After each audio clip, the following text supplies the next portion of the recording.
Am I Enough? CASA Family Advisory Council Photovoice Research Project. This research project is a collaboration between the University of Calgary, CASA, and CASA's Family Advisory Council. With this Photovoice research project, the CASA Family Advisory Council is using our voices to remind all of Canada that we have a mental health pandemic in our country. A serious mental health pandemic that reflects the gaping holes in our current mental health system. It is in these holes that you will find the most desolate of us, waiting, seeking, lost, and at times very desperate. Fact: mental illness affects people of all ages, educational and income levels, and cultures. Fact: the total number of 12 to 19-year-olds in Canada at risk for developing depression is an incredible 3.2 million. Fact: waitlists for youth in a mental health crisis are 1 year and more for supports and services. Fact: only 1 out of 5 children who need mental health services receives them. Fact: Canada's youth suicide rate is the 3rd highest in the industrialized world. Fact: mental illness is increasingly threatening the lives of our children. Being the parent of a child with mental illness requires a precarious balance between the unpredictability of the present while also preparing for the future.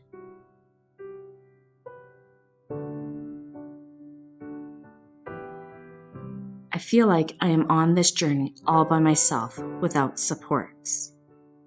Do you know what it feels like to know your child needs help, but you don't know where to start?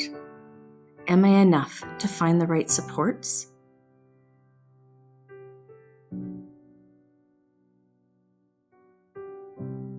I have to always be strong for my family, even when I am extremely anxious or feeling unsure about what to do. I am the one that is always expected to be the rock and have all of the answers.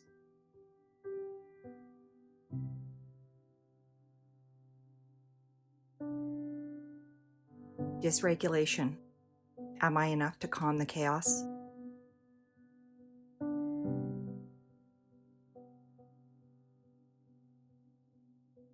This is the reality of my life as a caregiver to a child who suffers from complex mental health challenges. My son is constantly on alert, gets triggered, and lashes out. My bruises, cuts, scrapes, and injuries heal eventually. The heartache of knowing that my own child hurt me, yet again, is both chilling and unfathomable. I'm sorry for hitting you, yelling at you, and all my rude behaviors. I'm really sorry, Mom.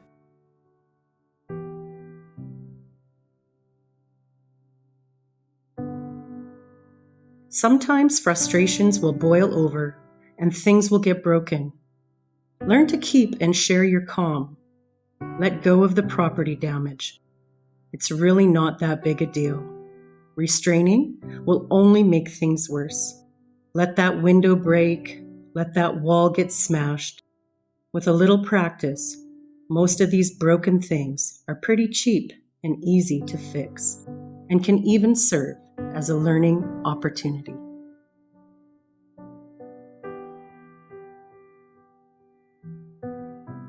We lean on each other and our children lean on us. We are family and we are in it together. But is it enough? We use many safety precautions, including a GPS monitor. I will always know where my child is and can find them if they elope.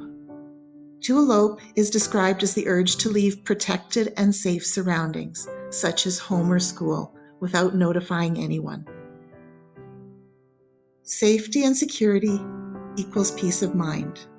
I live in an 1,100 square foot, 3-bedroom apartment. There are locks for safety everywhere. Am I enough to protect my child?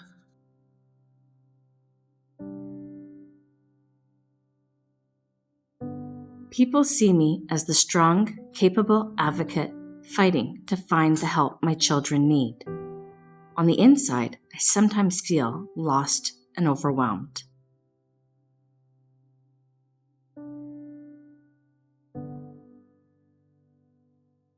I can't sleep because my brain won't shut off thinking about my children and how I'm going to find them help. Am I enough to keep searching?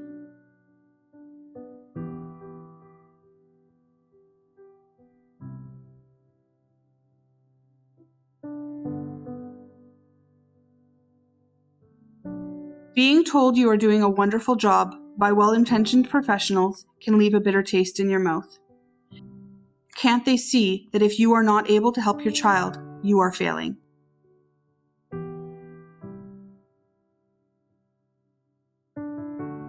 I have repeatedly come across the same claims disguised in various forms again and again. I am to blame. I am exaggerating. This type of parent-blaming language completely invalidates my expertise as my child's mother. When this type of language is used, my voice, my child's voice, is lost.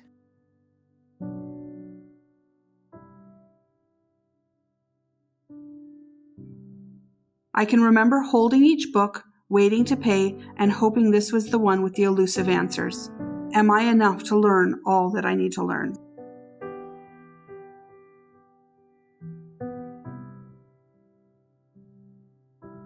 We drive 2 hours round trip to CASA Center 4 days a week.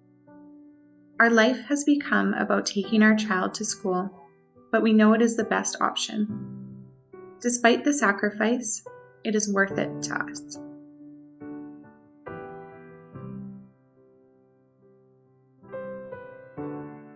When the time comes, we'll have to send our child to school without supports. No matter how hard we try to get extra supports, we will never receive them, even though our child needs them. Am I enough to advocate for my child's needs?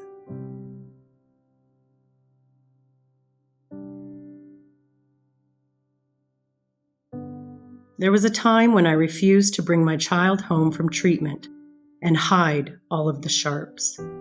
This is the typical go-to advice for managing suicidal youth. My refusal brought about a visit from Child and Family Services. I was labeled a negligent parent for refusing this request.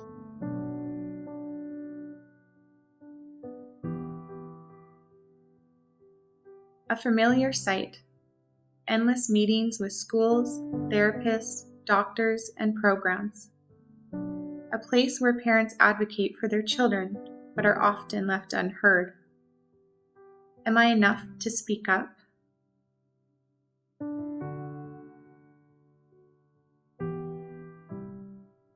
Having to try drug after drug is mentally exhausting. The hope and then eventual crash as more and more seem not to work. The guilty feeling that your child is being used as a guinea pig. The joy when you do find the right medication and your child comes back to you.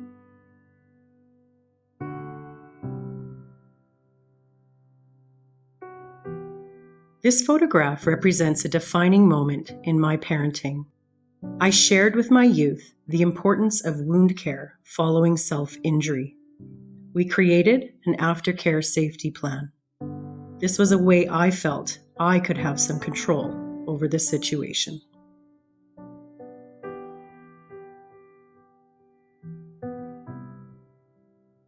The Alert Me band has already brought my child home safe to me when my child ran and hid from respite workers. A terrifying day had a happy ending when a kind stranger called me to let me know that he had found my child.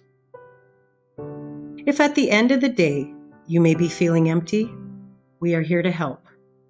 We are all good eggs.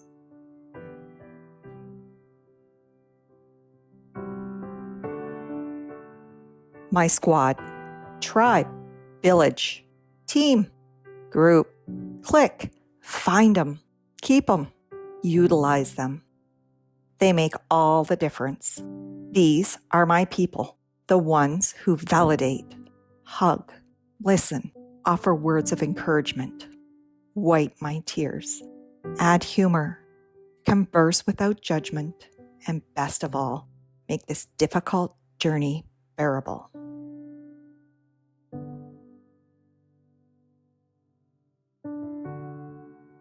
The Family Advisory Council was established in 2014.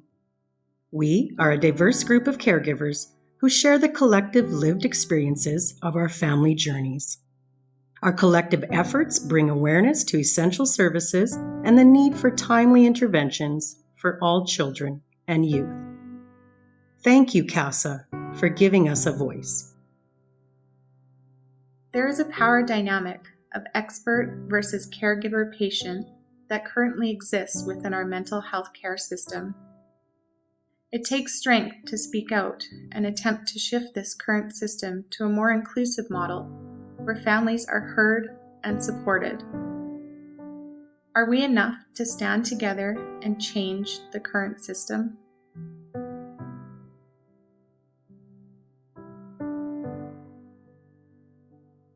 Until you have a child with mental health challenges, it remains a faceless, nameless area of need in our community. For those of us who have lived experience and are navigating assessments, diagnoses, and further referrals to agencies, this masked child represents the thousands of Canadian children, youth, and their siblings who struggle. They want to coexist, be successful, receive quality mental health care, and not be bullied or ostracized. Families deserve to have critical options available during mental health crises.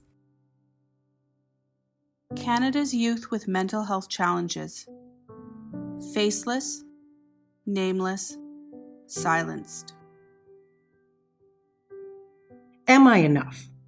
As a Family Advisory Council, we hope this Photovoice project makes you see the reality from our side of the camera. We hope our images and voices have given you pause and thoughts towards change. Yes, fundamentally we are enough. But We are burnt out from trying to find appropriate help for our children. Our provincial and federal governments need to do more for children with mental health disorders. There needs to be funding and supports for services, not cuts. We cannot do it without supports and help. There are too many children needing help and not enough programs or services available. Canada needs to help us to be enough.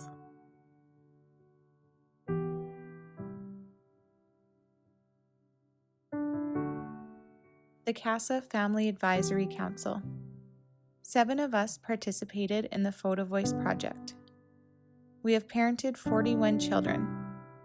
Between all of us, we have collectively parented for 153 years. Collectively, we have experienced parenting children with over 22 disorders.